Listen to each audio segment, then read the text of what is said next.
Okay, guys, let's get started. It's 3:05 now.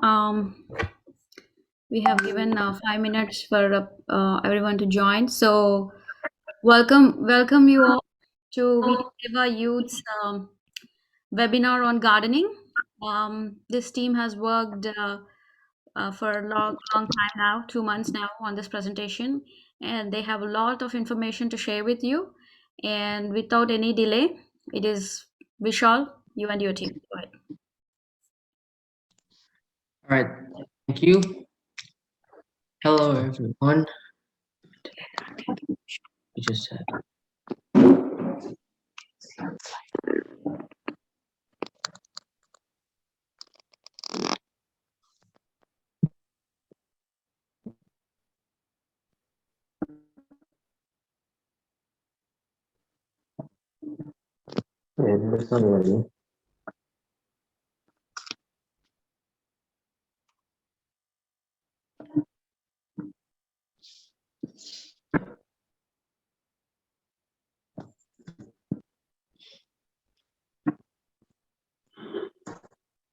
All right, hello, everyone. Good afternoon. Thank you for joining VT Seva's gardening webinar, all of you. And before we get into the presentation, I would like to introduce myself. My name is Vishal Paretti. I absolutely love gardening. I have actually been doing it for the past 5 years since I moved to Texas. And this is the first webinar that I am doing with VT Seva.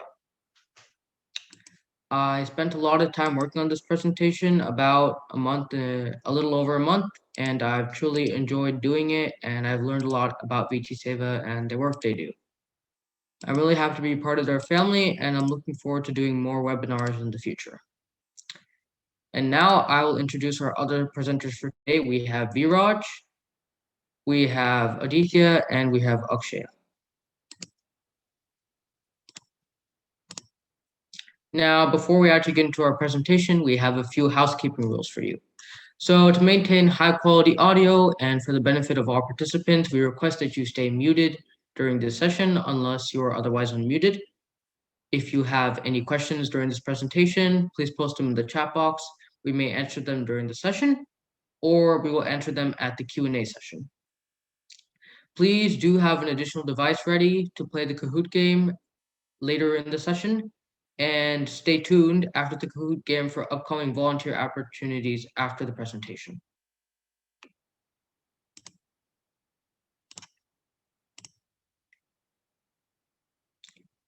Right, so before we get into our main presentation, we are going to do a quick little bit about the environment. Treat the environment how you want to be treated, a guide to respecting the world you live in.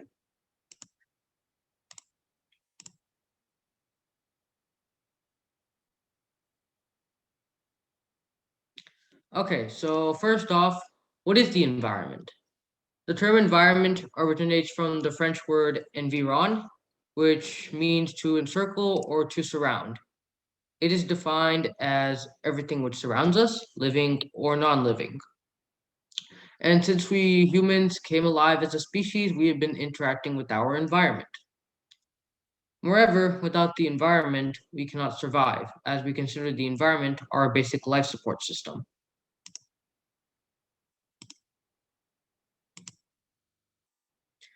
But what does the environment give us to survive? It gives us the necessities to live, the air we breathe, the food we eat, the water we drink, and the land we live on.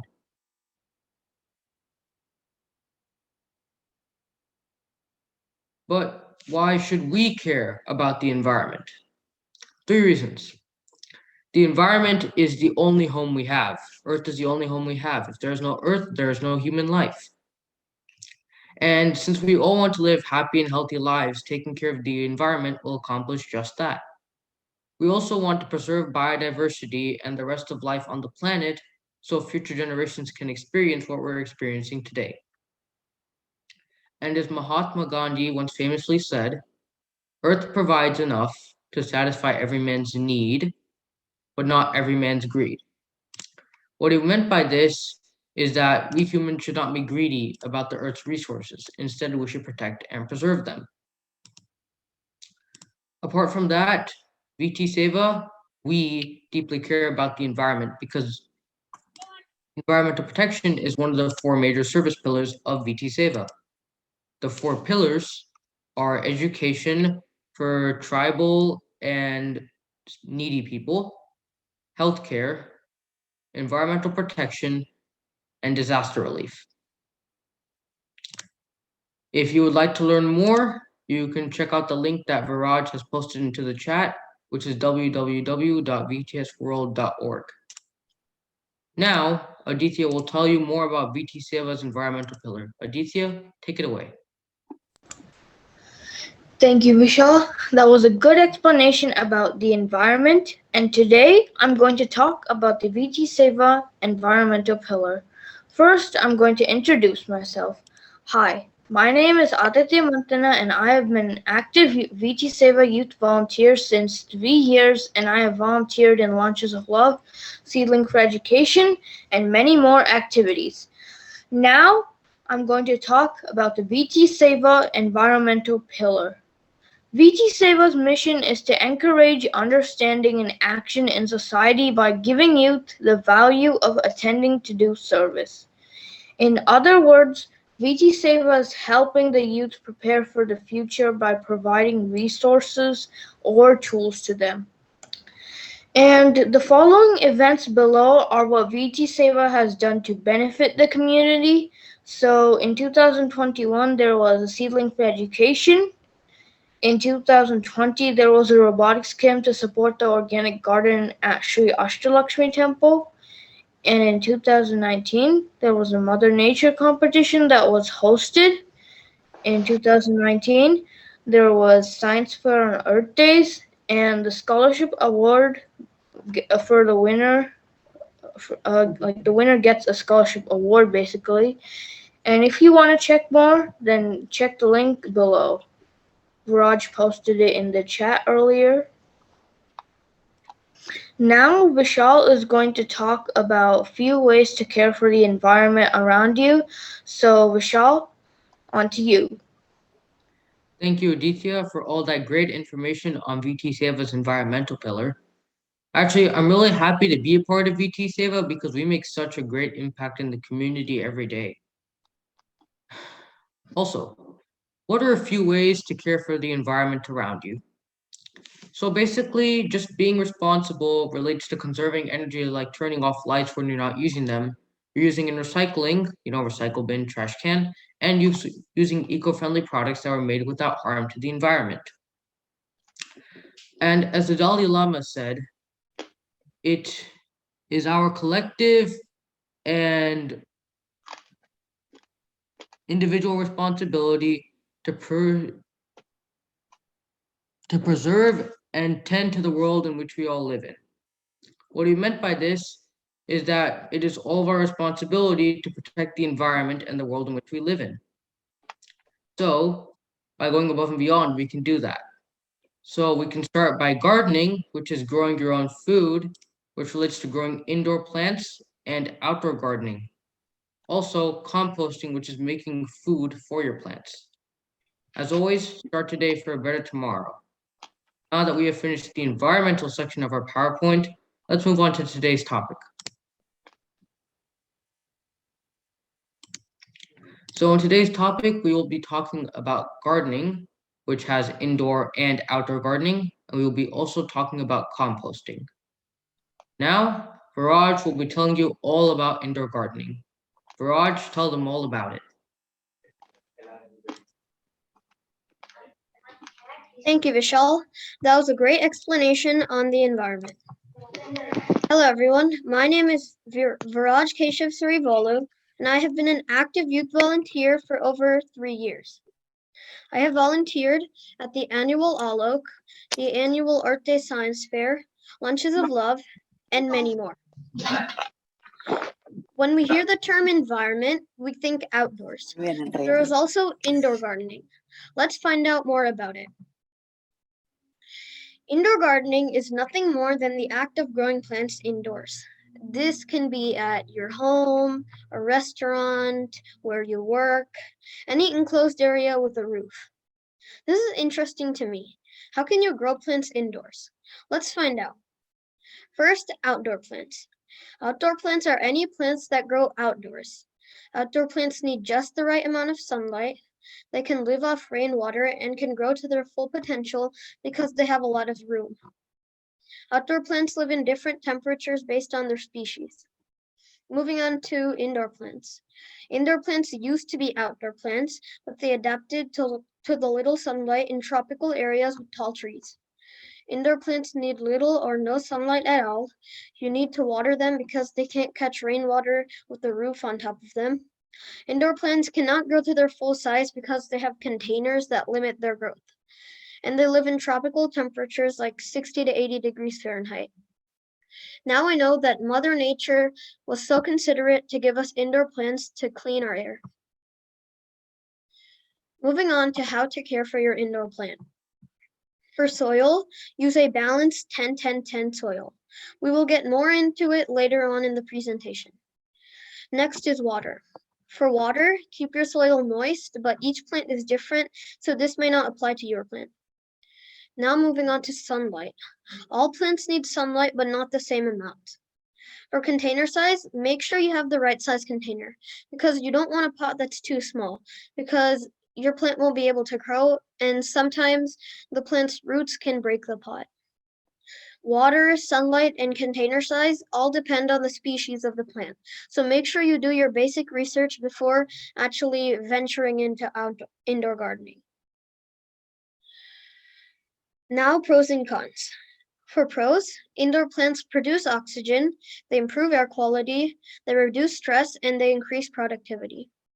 For cons, indoor plants are toxic to some pets, so please be careful. They also attract annoying bugs like mosquitoes and earwigs, and they are a little bit more work. Now, I have presented to you about indoor gardening, the difference between outdoor plants and indoor plants, how to care for your indoor plant, and pros and cons. I'm going to ask you all a question. How many minimum houseplants does it take to best cleanse an 8 by 8 meter room? Please type your answers in chat. A is 3, B is 16, C is 60, and D is 32.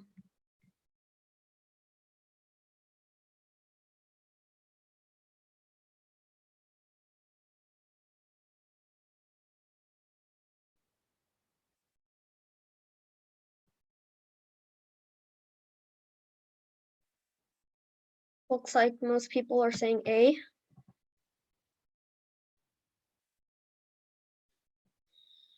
Someone's saying D.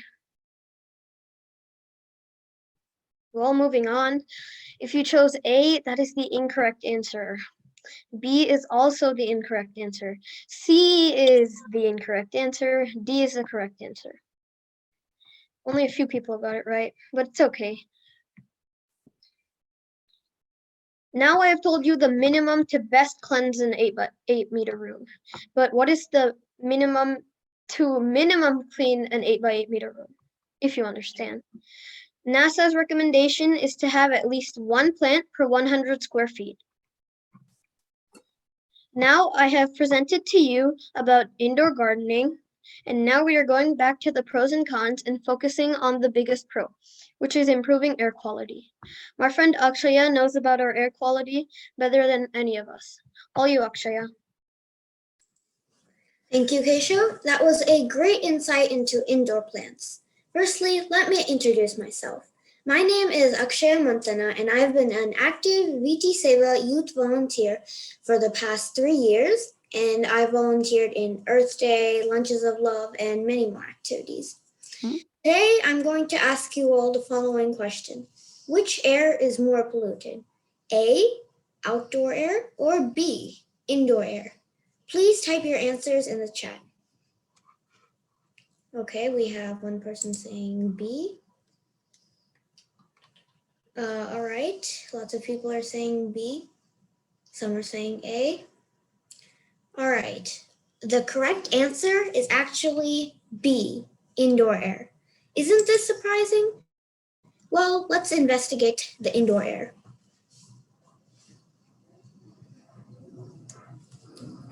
The indoor air is actually 2 to 5% more polluted than the outdoor air.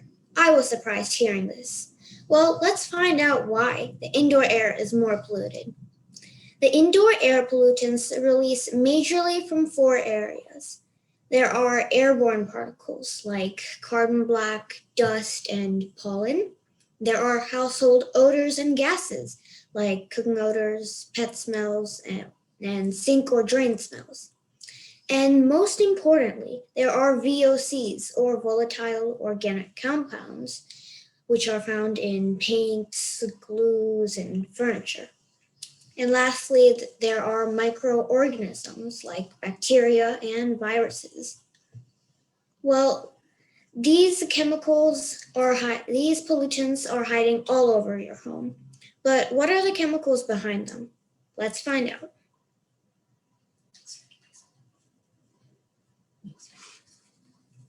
Please go to the next slide. So these are the 5 major elements of VOCs.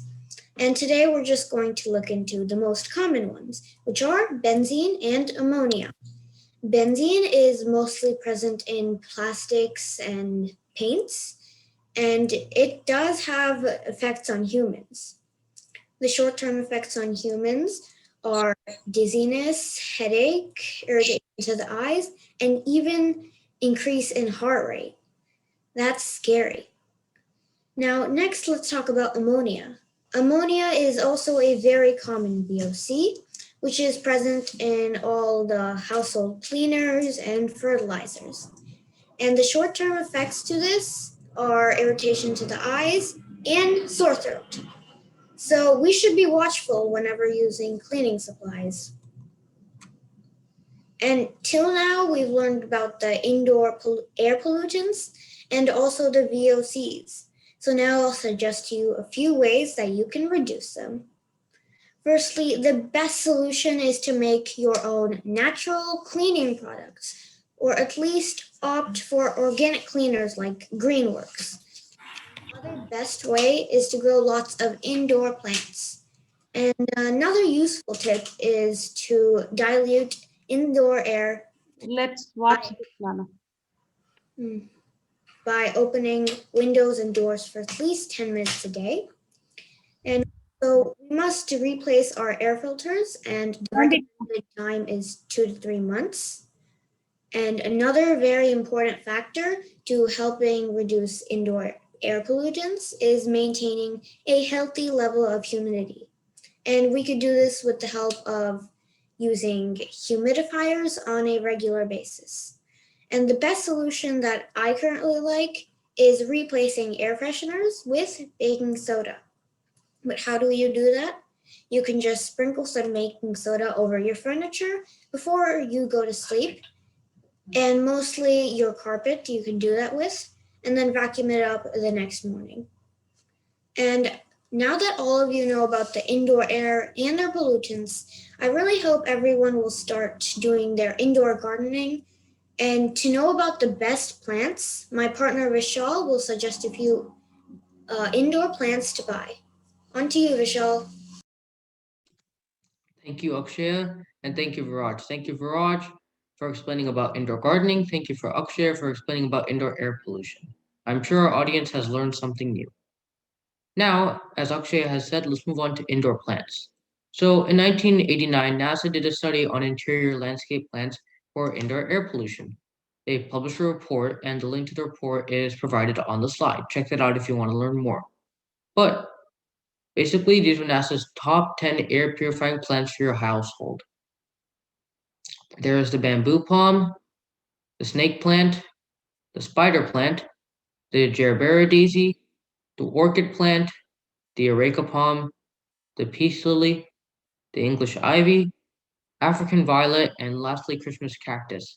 I'm sure you recognize some of these plants if you've seen them before, but I'm going to be talking about plants 2, 3, and 7 in the video we are now going to watch, which is our indoor plants care video.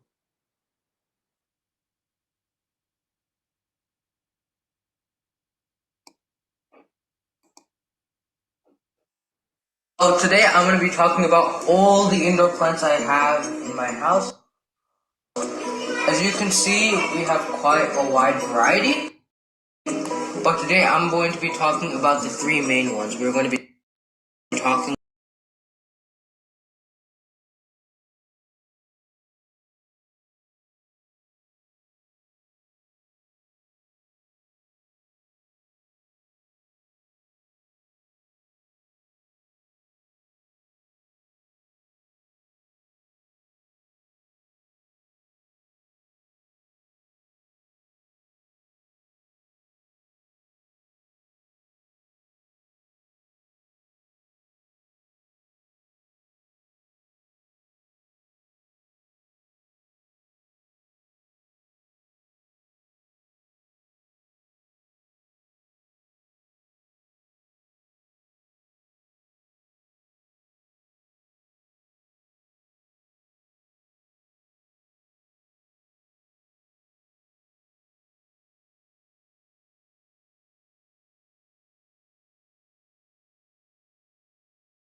anything else. Thank you. When you buy a plant from the store and you look in the soil, you'll find a small care card with information and tips on how to care for it. It has information about lighting, water, temperature, and more. For example, this plant, the golden pothos, needs a medium light and needs to be watered when the top of the soil is dry and goes in room temperature. Whenever you get a plant from the store, first you have to transfer it to a right-sized pot. When coming to watering, if the topsoil is dry, then we have to spray the water with a spray bottle, not pour it heavily. Fertilize only if you see the new growth for the first time, as you see here, and then follow the rest of the instructions.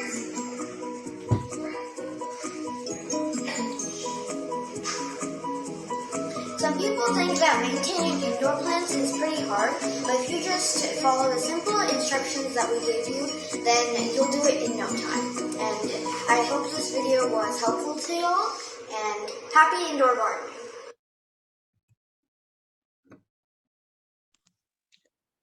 Our team made this video. We really hope that it was helpful to you if you have indoor plants. And with this, we are concluding the indoor gardening section of our PowerPoint and moving on to outdoor gardening. Now, outdoor gardening. So, outdoor gardening is the same as gardening outdoors, but first you must learn what gardening is. Gardening refers to the activity of tending to and cultivating a garden. There are two types of gardening. There is ornamental gardening, which is growing flowers and ornamental plants.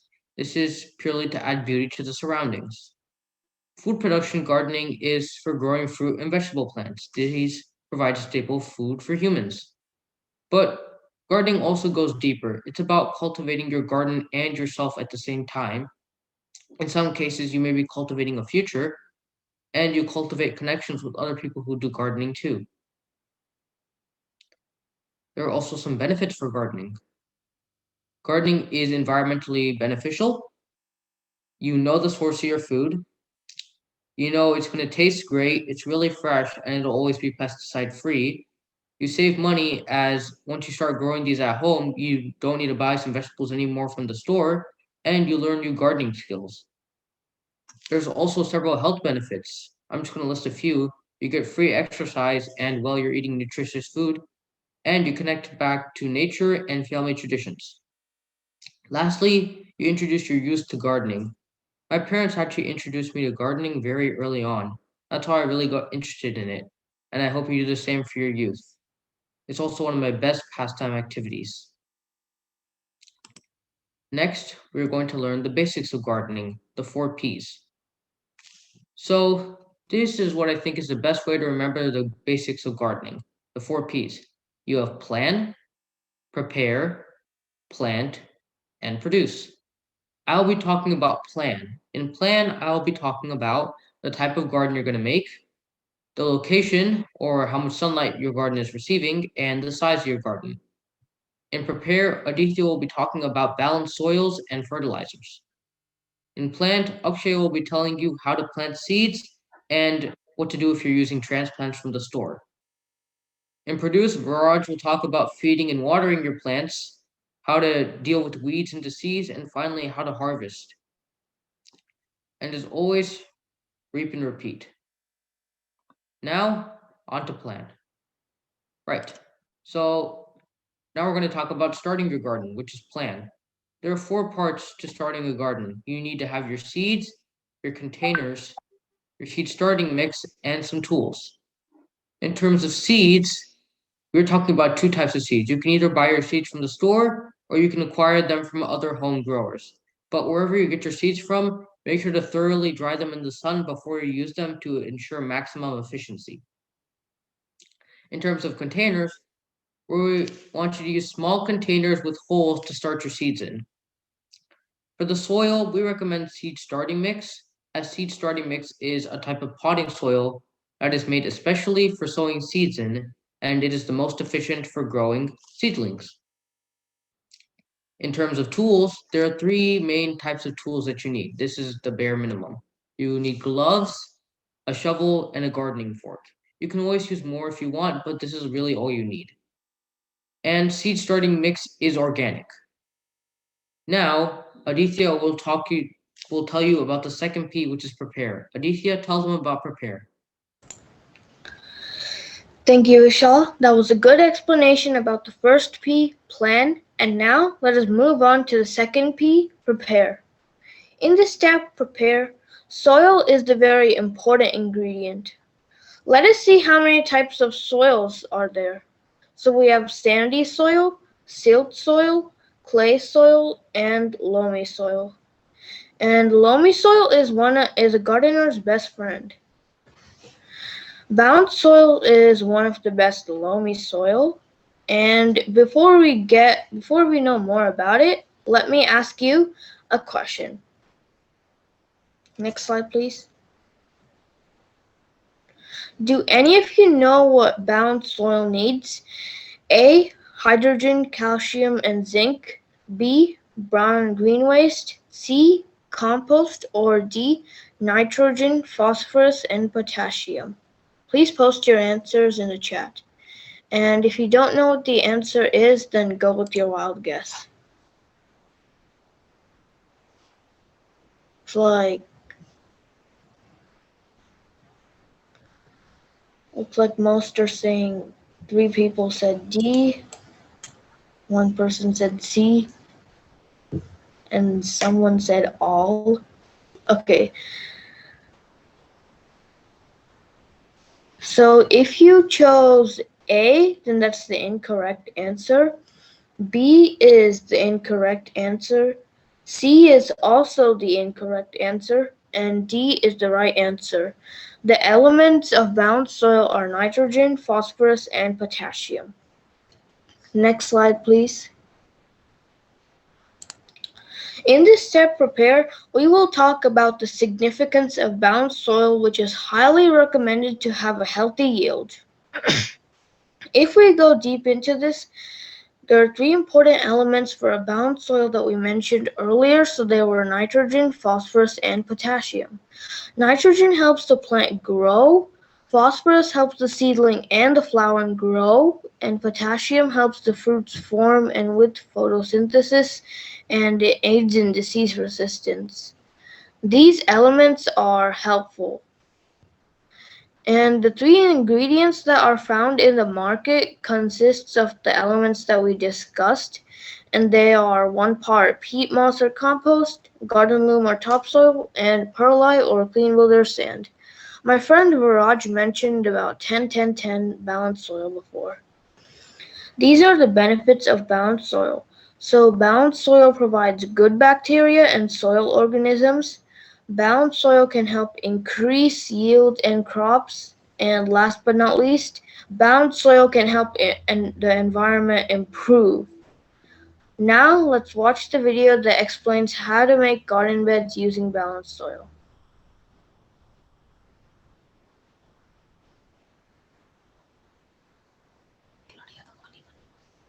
I'm going to be showing you how to take this, which has grass on it, and turn it into mud over there, which you can easily plant in. But first, I must introduce my team. We have Althea, Keshav, and Aditya. So first of all, you're going to need a lawnmower. This is going to be used to basically clear the grass if it is overgrown and get it down to a manageable size. Next, you're going to need your soil because this is essential to helping the plants grow, and this will help hold the form inside the bricks. Then you're going to need the cardboard. This is probably the most essential because that can be substituted with compost. What you need is to cover up the grass to kill it completely. Fourth, you're going to need your bricks, which are also essential. It doesn't have to be like this, but it needs to be thick enough so that it will hold the soil in and retain the shape of the garden bed.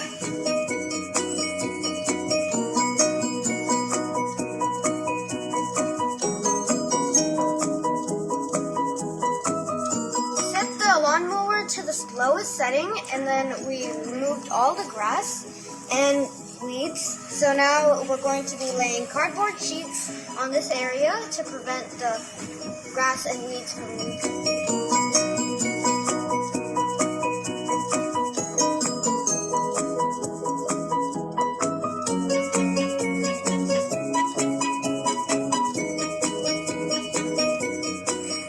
As you have seen, we have covered the whole area with cardboard, and we've made a small border for this area.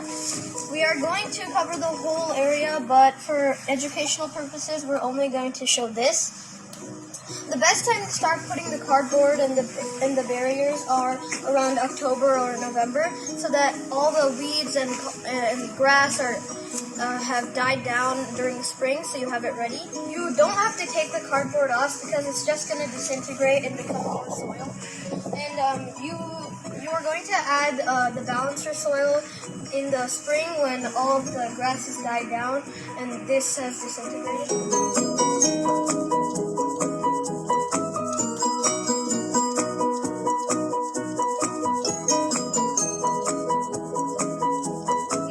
Last October, and the cardboard is disintegrated and the bed is ready. So the three soils that we're going to use are cow manure 33%, peat humus 33%, and topsoil 33%. So as you can see, we're going to add these three soils into this garden box to make it into our spring garden.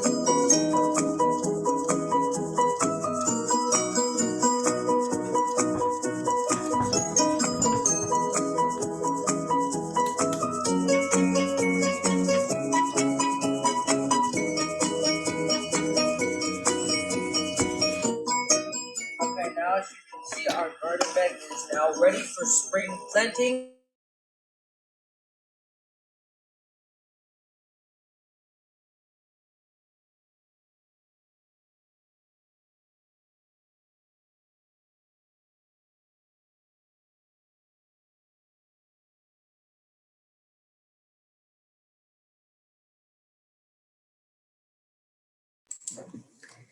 That was a great video from our team. I thoroughly enjoyed the video, and my favorite part was pouring the soil. I really hope you try it out at your home. And Vishal explained about plan, Aditya explained about prepare. So now let's talk about the third P, plant. Now, please go to the next slide. Now it's time to plant. You can either plant seeds or you can transplant. Generally, whenever you're planting your seeds, you should fill your cup or pot with around half of the pot or cup with soil, and then you should sow your seed in. And then make sure to cover it up with another thin layer of soil, and make sure to water your plant well and regularly. And then eventually when it grows out, you can transfer it to your garden. On the other hand, if you want to transplant, then first you should remove the plant from its pot, and then you want to gently inspect the roots, and then place it in a pot or a prepared garden bed. And after that, you should firm the soil around the plant with your hands, and then you should make sure to water it well. Now I'll hand it over to Keshav to explain to you about the last P. Thank you, Akshaya. That was a great presentation on the third P, plant. Now we have presented to you about plan, prepare, and plant. Now we are moving on to the fourth and final P, produce. In produce, as you may have seen, there is water, feeding, disease, weeds, and seasonal crops. First up is watering. When you water a plant, make sure you water in large quantities, but not as often. An example would be pouring water every 2 days and pouring the amount you would pour for both days. This allows the plant to absorb all the water. The best time to water your plant is in the morning or evening when it's not too hot, because if it's too hot, the water can evaporate. For seeds, don't just pour the water, use a spray bottle, because if you pour the water, it'll make the seed come up and the seed has to stay down. Watering outdoor plants is contradictory to watering indoor plants because of the different circumstances. Personally, I have the sprinkler on every Thursday instead of having it on every day for 2 minutes. After watering is feeding. When you feed a plant, you don't actually give it actual food because it doesn't have a mouth like us humans. Instead, you put nutrients in its soil so that it can make its own food in a process called photosynthesis. This is called fertilizing. Not many people know this, but the best time to fertilize is when it starts actively growing. So when it hits the first inch or maybe the second leaf, like about this big. As always, if you don't have fertilizers, you can buy it from your local store that Aditya has mentioned. So like Home Depot, Lowe's. Moving on to disease. Your plants can get disease from fungus, bacteria, germs, how a human would regularly get disease. Make sure not to over pour water on your plant's leaves because this could cause disease. A little bit is okay. If your plant ever gets disease, just mix 3 parts water and 1 part neem oil. So maybe 3 cups water and 1 cup neem oil, and then spray it on your plant. Make sure to get all the diseased areas. Rust, black spot, and mosaic are just a few diseases your plant can get. And yes, your plant can get rust, not just metal. Finally, for this slide, weeds. Weeds are any plant that is unwanted in any area. Weeds suck up water that is meant for your plant and can have negative effects. Weeds have been there since the beginning of gardening, so thousands of hundreds of years ago. A few ways to get rid of weeds are taking them out with a shovel, getting down in the roots and then lifting it up. Or you can use vinegar, cover them with newspaper or cardboard, but the one I recommend is glyphosate. Glyphosate takes time, but it is permanent. Personally, I use cardboard to get rid of weeds because glyphosate isn't exactly the stuff you find in your pantry. Moving on to seasonal crops. In seasonal crops, we have winter crops and summer crops. To start us off is winter crops. These are the plants that germinate at lower temperatures, and these plants grow near the ground and are heavier plants like broccoli, lettuce, celery, turnips, plants like these. You would usually plant these around the beginning of March. Moving on to summer crops. These are the plants that reach for the sky and grow above the ground. These plants need mercury and are more of the squash and gourd section, like ridge gourd, pumpkins, eggplant, bottle gourd, and snap beans. You would plant these around the beginning of April. I probably have. Can you repeat that? Sorry, they should be muted. Okay. Please mute yourself, Andy. Thank you. Okay, I probably have not listed all the crops, and there is additional information you need. So as we have discussed, make sure to do your basic research before actually getting your plant. Seed catalogs, watering preference, sun/shade tolerance, days to maturity, and disease resistance are all things to look for when you are gardening. Now we have presented to you all 4 Ps: plan, prepare, plant, and produce. On to Vishal, who will explain the best practices. All Thank you, you, Vishal. Keshav. Now I will explain our best practices. So to make sure, always start your seeds indoors in containers because you cannot control what happens to your seeds in containers outside, but indoors you can make sure they stay safe until they turn into seedlings. Also, the timing of your seed starting is very critical.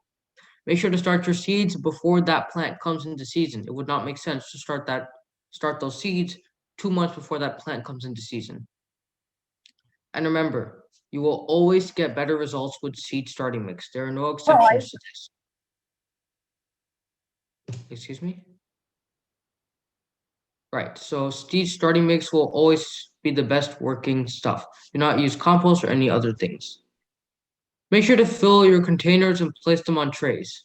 This is to make sure that soil does not get all over the place. To put your seeds, wet the soil, put wet soil into your pot, put your seeds into the wet soil, and cover those seeds with loose soil. Make sure to water your seedlings from below or use a spray bottle if you're watering them from the top. Now we have finished the indoor and the outdoor gardening section, and I hope you're enjoying this presentation. However, we are going to watch a video on outdoor gardening now.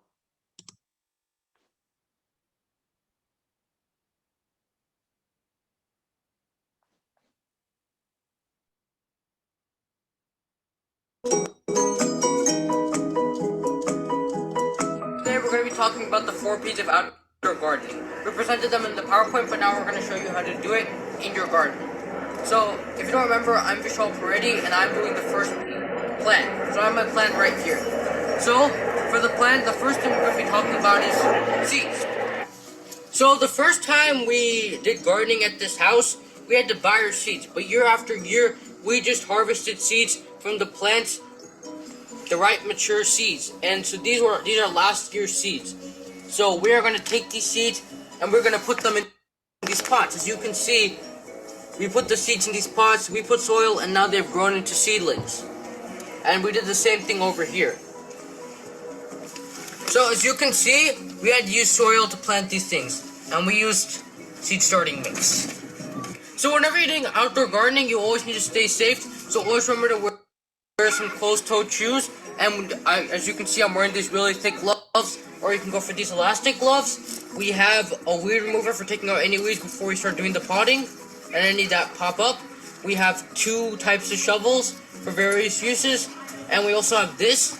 This thing makes trenches in the soil so that you can put your seeds aligned in a row. And also, remember to always have a watering can to make sure the soil stays nice and wet when you're working with it.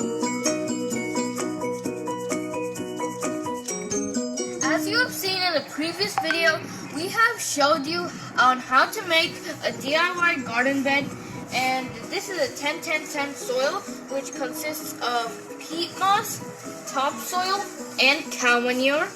And this is the second P, prepare, out of all the 4 P's, and we are prepared to make our outdoor garden. Right now I'm going to talk about the third P, which for outdoor gardening, which is plant. And firstly, I'm going to talk about starting with the seed. I'm just going to first get a cup and then poke a hole in it. And then I'm going to fill around 3/4 of it with soil.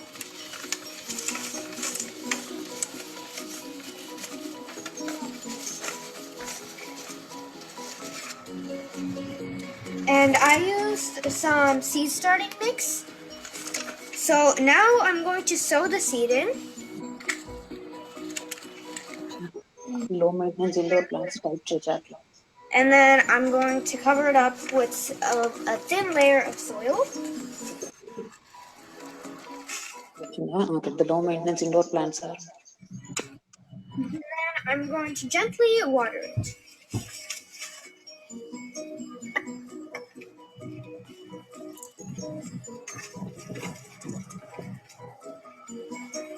So now we've learned about how to sow the seed into the pot.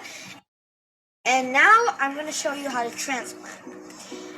Right now, this one is a homegrown plant, and this one's a store-bought plant. And and these are ready to be transplanted. And so I'm going to just directly put this one into the soil because the paper cup decomposes quickly.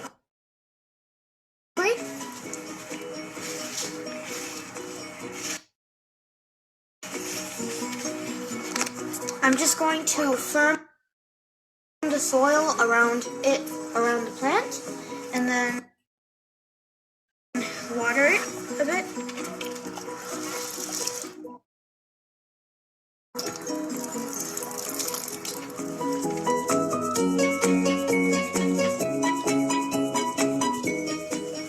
So as you can see here, we have some weeds, and weeds can suck up your water and have negative effects on your plant, so make sure to remove them. So over here is winter grass, and you don't want to just tug at your weed, you want to get it down at the roots and then get it out. And as you can see here, there's some roots.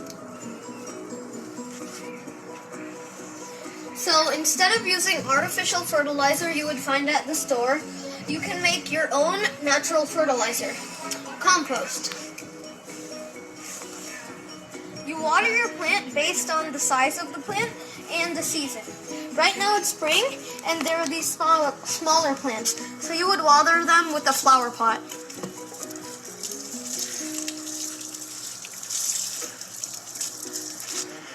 For bigger and heavier plants, you would water them with a hose. This is right. So as you can see, we have identified a plant that is being currently plagued by diseases. So we have identified aphids, we have identified mealybugs, which are all these white specks. We have identified ants and other hopping insects that are currently plaguing this plant. As you can see, it's currently dying. So to treat this, we are bringing out neem oil, which we have diluted with 3:1, so 3 parts water, 1 part neem oil. And now Keshav is going to treat the plant. So this is a mixture of 75% water and 25% neem oil.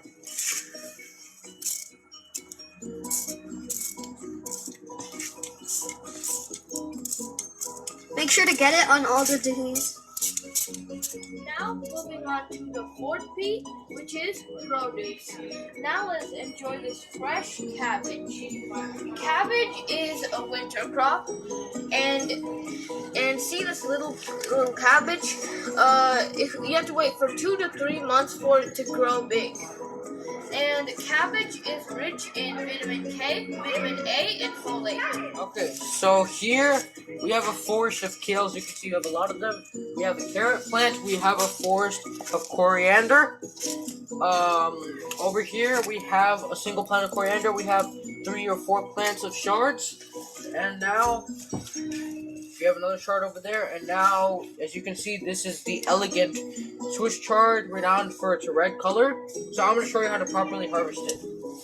So basically, to harvest this plant, you want to wait until it has started acquiring a new growth of leaves coming out of the middle. The older leaves that are still sticking off the ground, once they become big enough around this size, you harvest them. So you clip it as close to the leaf as you can. So right here, so you can see a nice red leaf. So I'm just going to clip all of these. Also, if you see any leaves near the ground, you might want to clip those too, just so that the plant doesn't have to worry about them anymore. This is our broccoli plant, and here are some flowers. And this is the produce. You can use it. This is very rich in fibers and also vitamin C.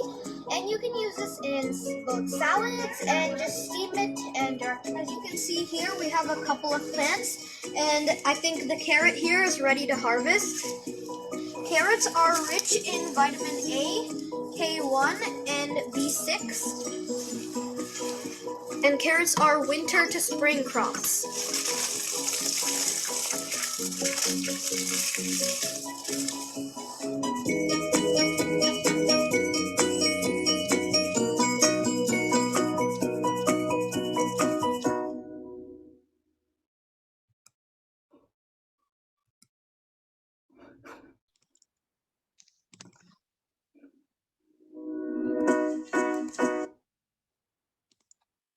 As you can see, we have now finished our video, and I hope this presentation has inspired you to start your own outdoor garden.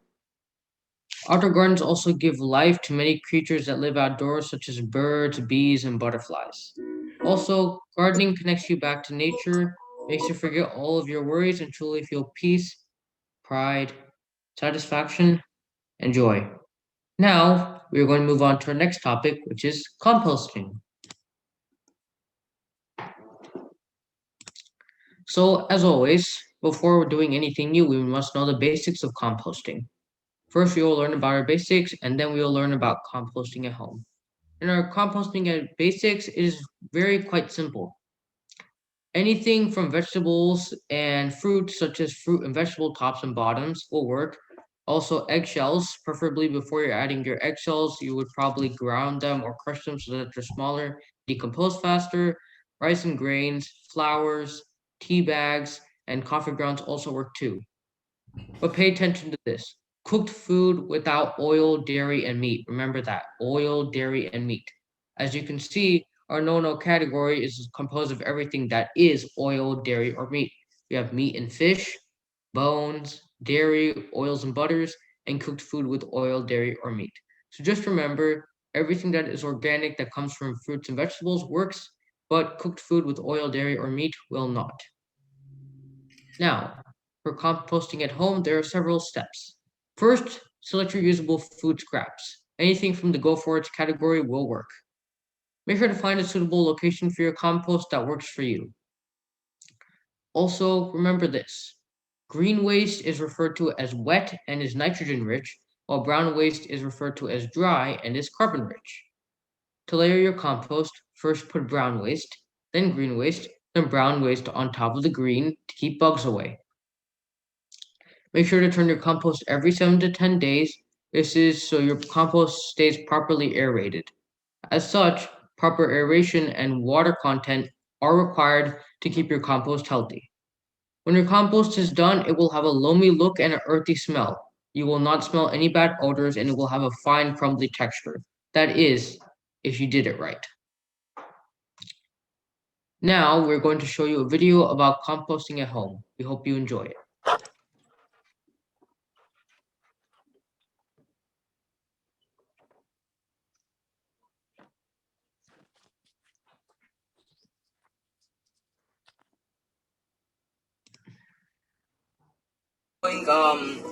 Well, for about a year.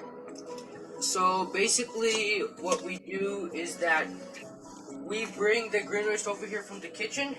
We move off the brown waste like this, and you can see there's like dirt underneath. So then we put the green waste under here and we cover it up. And then you might be asking why we don't use only green waste and why we don't only use brown waste. The thing is, the green waste is the good stuff that rots and it has all the nutrients. The brown waste isn't really much use. The only protection it provides is that we put it on top of the green waste so flies do not go in there and lay eggs. It's going to be all sticky and smelly if that happens. And then, like I said, we would move off the brown waste, put the green waste under, cover it up, and then after 1 to 2 or 3 to 6 months, when it's ready to harvest, we shovel off everything, take out the dirt, and restart the process. And now, VT here is going to show you how we do that. Okay, VT, come right in. Michelle said we have to keep aside the dry foliage and collect the compost and put it in a bin.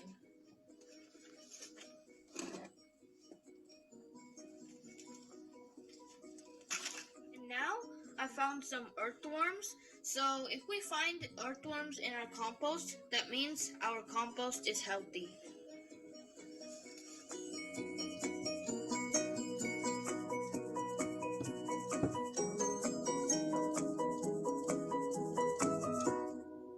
As you have just seen, we have collected the compost, and the compost is full of nutrients and has a bunch of earthworms too. And like we know, earthworms are a farmer's best friend. So now this patch is ready to add the green waste. So first you add the green waste, then cover with a small layer of compost. If you don't have compost, you can add a thin layer of soil. Adding the soil or compost will help with the degradation process. I spread the green waste and now I'm going to be adding a thin layer of compost.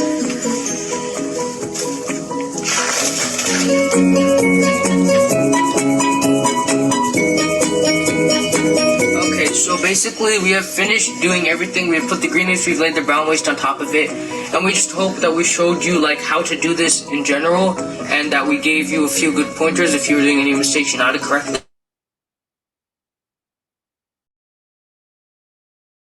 We're gonna wait 3 weeks. We usually wait 3 to 6 months for this to finish, but we're gonna check in 3 weeks and see how it's decomposed. Let's just smooth this out a little bit, you know, just to make sure that we got everything good and even. And then, you know, you get some surprises sometimes. Sometimes, you know, you just had that potato that you didn't want anymore, you just threw it in here and you didn't realize that it was sprouting. So yeah, sometimes your compost will give you nice surprises. So, we hope that we've inspired you to take on this challenge and make your own compost, and that if you got discouraged or thought you were making any mistakes, we hope we corrected any of them. Good luck.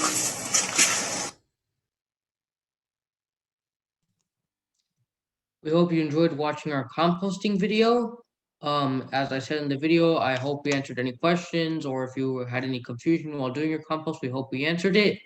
But now we're going to move on to some common issues with your compost and how to prevent them. So nothing comes easy. Nothing comes easy. Even with compost, there will be certain issues with it. So we're going to talk about issues and solutions. So the first issue that we found to be the most common was that people's compost was getting too wet. So if you feel that your compost is getting too wet, the signs of this will be your compost looking like it is now muddy, and you will see a bunch of sluggy bugs and a bunch of flies around it. The way to counteract this is to add brown waste, which is also referred to as carbon-rich waste. This will open up air pockets in your compost and allow airflow through your compost, which will keep it at just the right dampness. Your second most common issue is grass clippings. Some people just think that grass clippings are so small. If I dump them into my compost, they'll degrade away into nothing. Well, this isn't true. They will not degrade fast at all. So instead, sprinkle them into your compost and add brown waste with them too. And if you have any extras, fun tip, you can sprinkle it around your trees to slow weed growth and prevent water loss. The third most common problem is a pH imbalance in your compost. This means your compost is too acidic. So if you are adding any citrus fruits such as lemons or oranges, this could be your problem.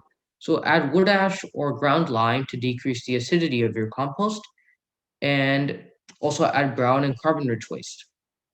If your compost is too dry, make sure to re-wet your compost with a watering can, or you can dig it out and refill it again while adding green waste and watering it to kickstart your decomposing process.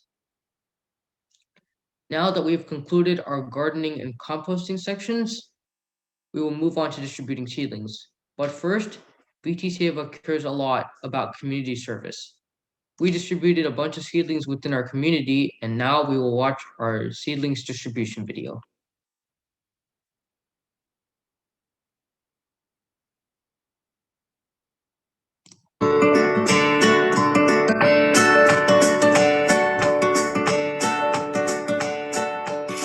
As part of our environmental pillar in VT Seva, we are also going to distribute plants all around our community. To start, we are going to sow the seeds.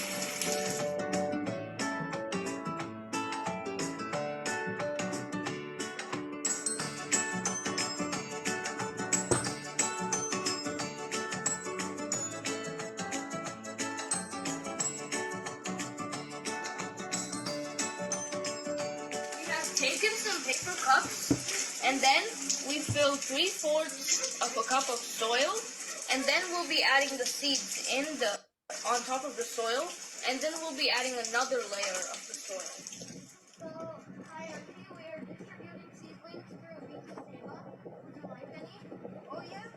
So we have indoor plants and a few birakai on the back here. We have some mint, and we have some bugs, including tomato. Okay, I need tomato and as well as mint, okay? Thank you so much. How many do you want? One. And please choose mint that you like. I like mint. Thank you so much. Welcome. You're doing very awesome job. Keep doing it, okay? Thank you so much. Bye. Bye.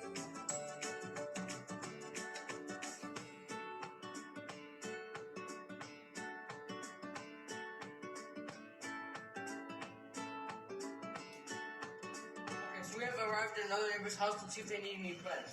Okay?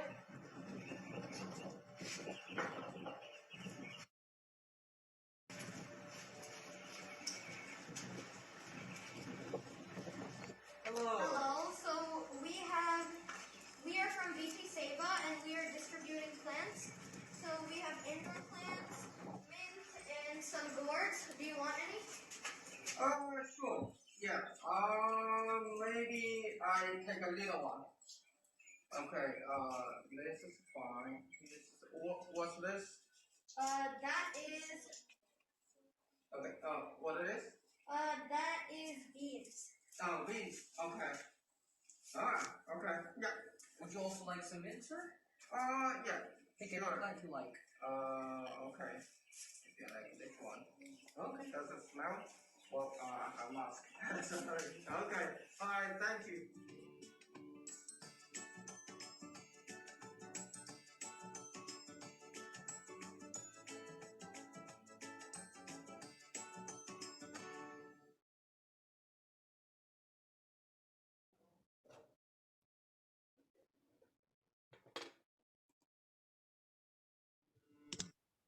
All right, now that we've finished our video, it was a great experience meeting with our neighbors, talking about VT Seva and its community activities. All our neighbors did receive the seedlings and they all appreciated it.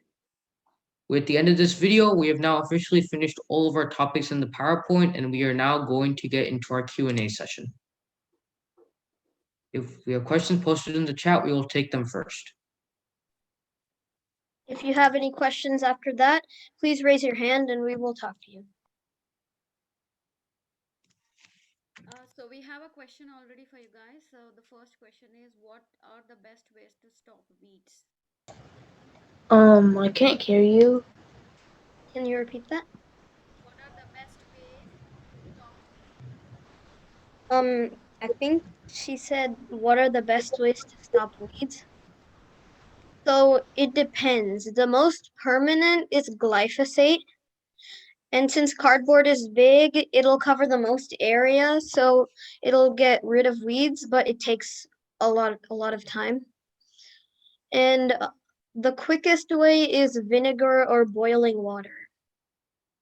Thank you. The other question is, for me, raising indoor plants is very difficult. Either they get dried up or leaves turn brown. Any suggestions for me? Um, That means you're either pouring too much water or too little water. And so make sure to pour your water according to the care card. and if that doesn't work, try a low maintenance plant. Okay, and someone asked if they don't have bound soil, can they still do outdoor gardening? Well, bound soil is recommended for an outdoor garden, but you don't have to have bound soil for doing an outdoor garden. You still can have it, like if you don't have it, basically. And like Keshav said, I think, yeah, one person asked what are the most low maintenance indoor plants to take care of. There is Zamioculca, the snake plant, aloe vera, and the golden pothos too, to name a few. And a few outdoor plants that are low maintenance are tomatoes, mint, sunflowers, and beans. And there's another question in the chat. Will the indoor plants survive in all seasons? Yes, they will because they are inside and in room temperature. Okay, I think we are good with the QA session. We will move on Kahoot now. All right, so it's Kahoot time. Go to kahoot.it and type in that join code. Once everybody has joined, we will start our Kahoot. After that, we will talk about some VT Seva volunteer opportunities. Make sure to stay tuned.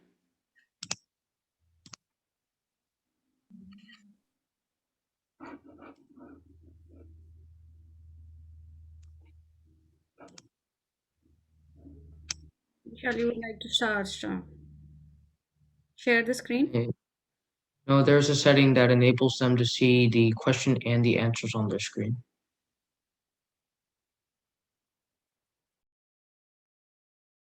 No, can you share the screen here? Oh, I can do that too.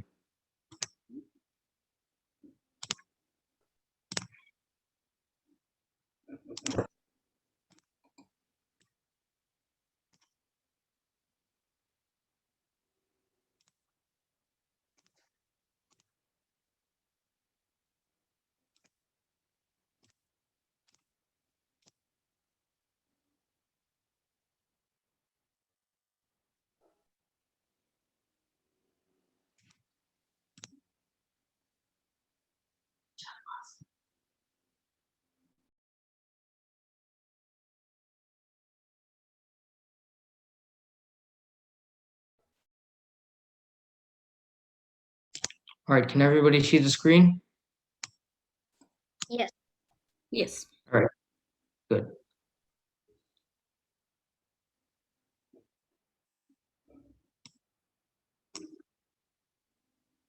It's a fun game. It's a fun questions, and it's just a friendly game. So I request everyone to join.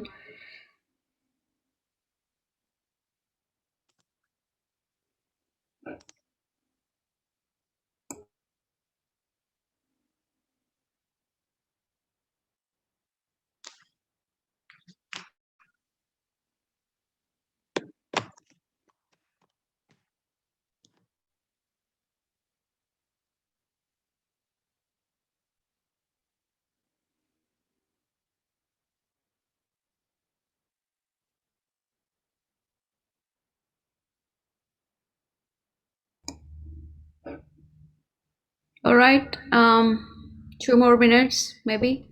Then we can start Kahoot. Yep.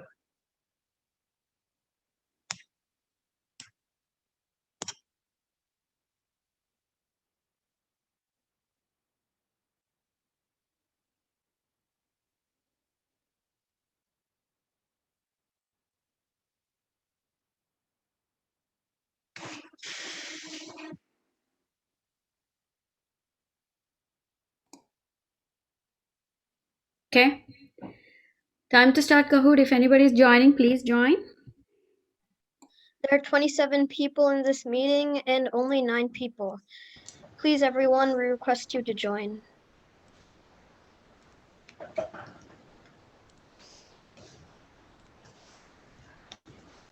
All right, we will give 1 more minute or two, and then we will start the Kahoot.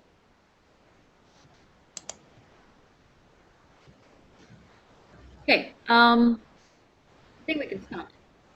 All right, let's start.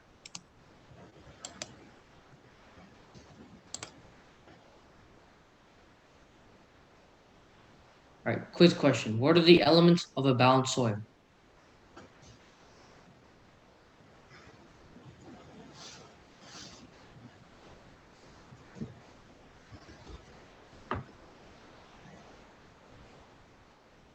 All right, the correct answer was the green square, which was nitrogen, phosphorus, and potassium. Yeah, so for one part, peat moss or compost and all of those other types of soils, nitrogen, phosphorus, and potassium, those elements are in them. Yeah, that's soil. Thank you, Aditya.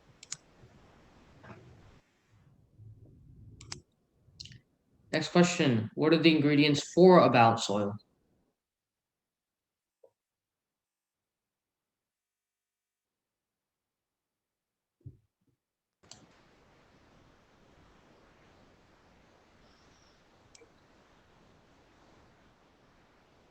All right, this was a trick question. Nitrogen, potassium, and phosphorus, same thing. All right, on to the next question.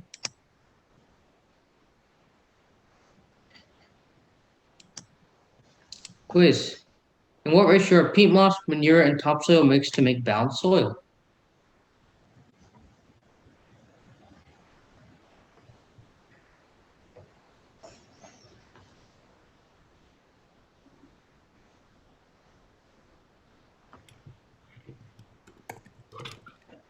All right. That's right, it is 10, 10, 10. Yeah, Raj mentioned about 10, 10, 10 before. Next, true or false? Outdoor gardening and indoor gardening are the same thing but in different places.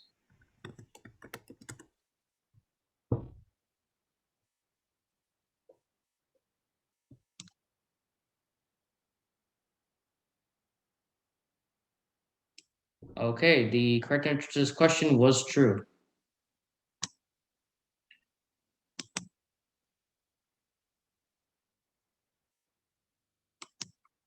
Number five, true or false? Balanced soil helps your garden increase your yield and crops.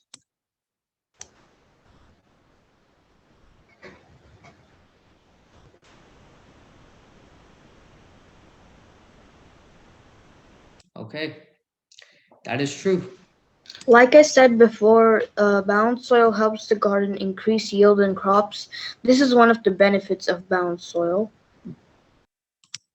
Thanks, Aditya. Number six, quiz question. Which element in balanced soil helps with fruit formation?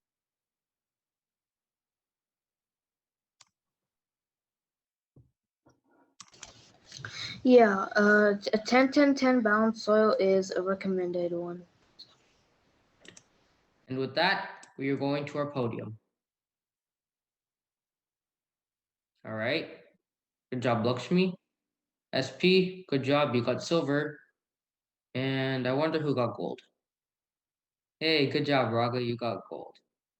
All right, that concludes our Kahoot. And good job to our runner-ups, Swapney and the other person. But now we are going to be talking about VT Seva's volunteer opportunities. Right, back to Sweta.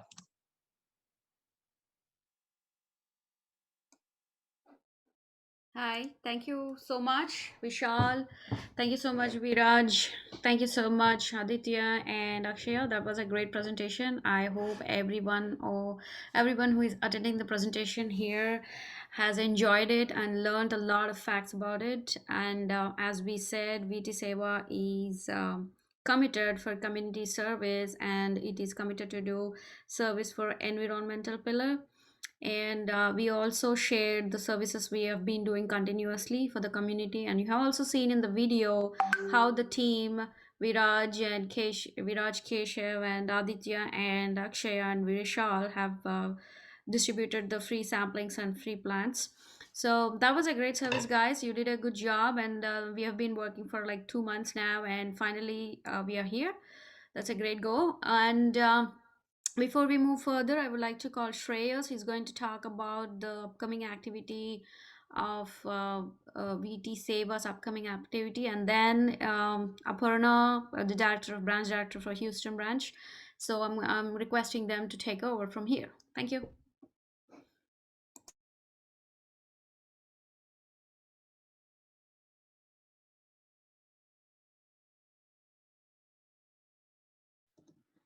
Hi, my name is Shreyas, and I've been a proud VT Seva volunteer for 5 years.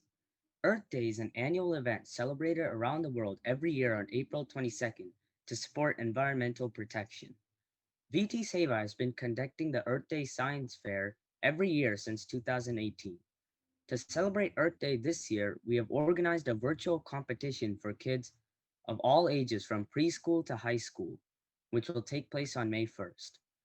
There will be many different types of activities that they can do, such as poster and costume contests for children up to second grade, a trifold presentation for kids in third through fifth grade. Sixth through eighth graders can present a trifold presentation along with a working model, such as a garden bed or real life example. They can also participate in the impromptu speaking contest, or in other words, the elocution contest. High schoolers can present a 5-minute PowerPoint presentation and can also participate in the impromptu speaking contest.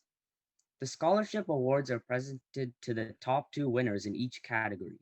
We'll also be sending a sign up genius for volunteers who can help the event run smoothly. We'll be looking forward to many participants that bring forward their creative ideas. Thank you. Thank you, Shreyas. That was a great information. And Shreyas has been active volunteer with VT Seva. We work together on many projects. So he's going to be the lead for the Earth Day Science Fair this year. So now we will request Aparna to say a few words. Thank you.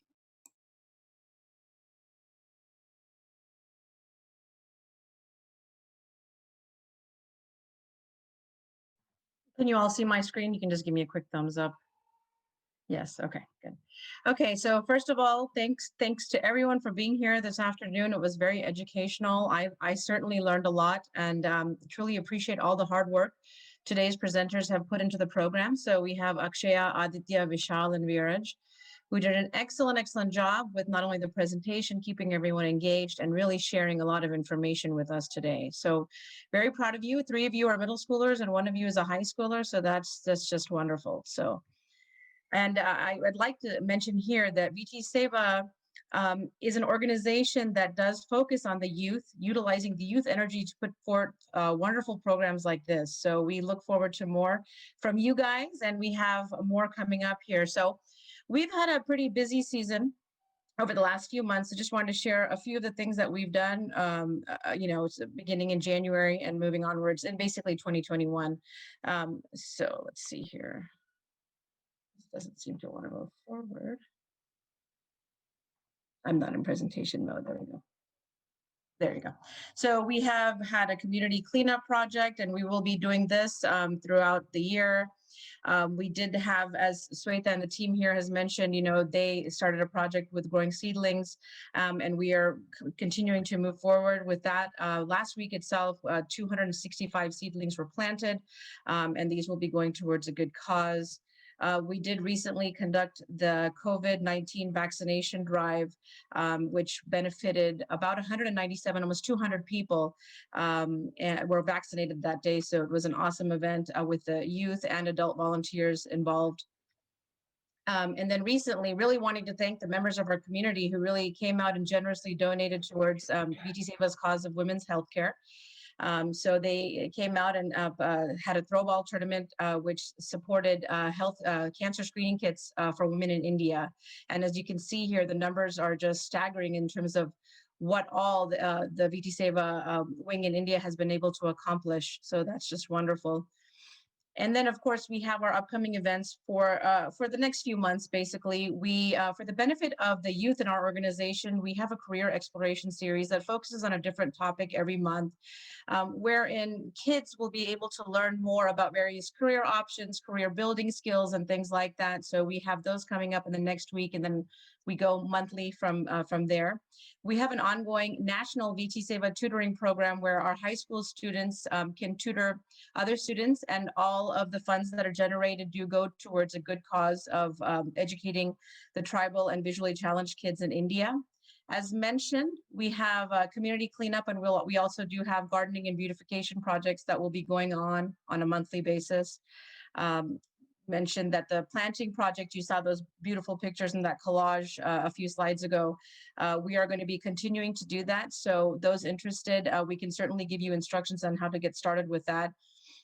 Between April and May, focusing more towards Mother's Day, we're going to be having arts and crafts weekend camps to benefit VT Seva, the cancer screening program in India. And then, of course, Shreyas mentioned the Earth Day Science Fair that we've been conducting annually since 2018. That will be happening May 1st. And then, of course, we have summer programs that will be happening, and there will be more information to come. So this just shows you that we're active. There's a lot of energy that's coming from the youth as well as the adult team. We have a lot more coming, and we definitely would love to have more volunteers and participants, participate in projects that align with the pillars as outlined by our presenters earlier this afternoon. And if you would like to receive any updates, you can email me at houston.director@vtsworld.org. And you can let me know when you email that address if you'd like to be added to our WhatsApp group, the VT Seva Youth Team WhatsApp group, or if you would like to be added to our email database. This way you'll get all the updates on recent events as well as upcoming events that you can get involved. Thank you so much for your time. I know we had a wonderful educationally filled afternoon, and we're going to let you go for the rest of the evening to enjoy your Sunday. I'll pass it over to Sweta.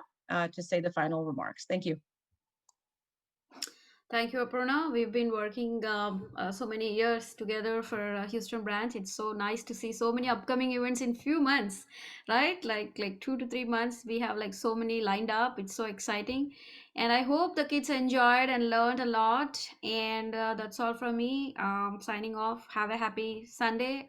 Enjoy the rest of the Sunday, and stay tuned for more updates from VT Seva. Thank you. Take care. Oh, one more thing. Last, so sorry. I'm letting you go. We just want to take one picture. If you can come into the on your cameras, one quick picture. Sorry about that. Can we stop screening, sharing the screen? Oh, first? yes. Then I can go in the gallery mode and then. Apologize. So if you can on your cameras, then we can get a good picture, guys.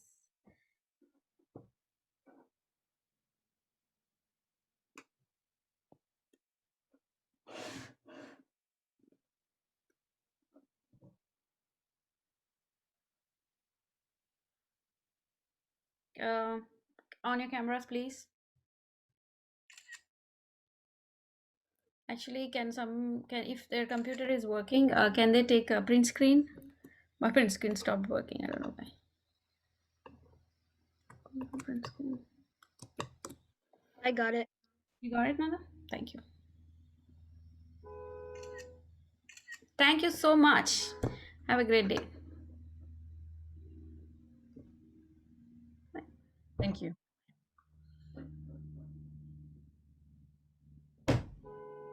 Thank you all.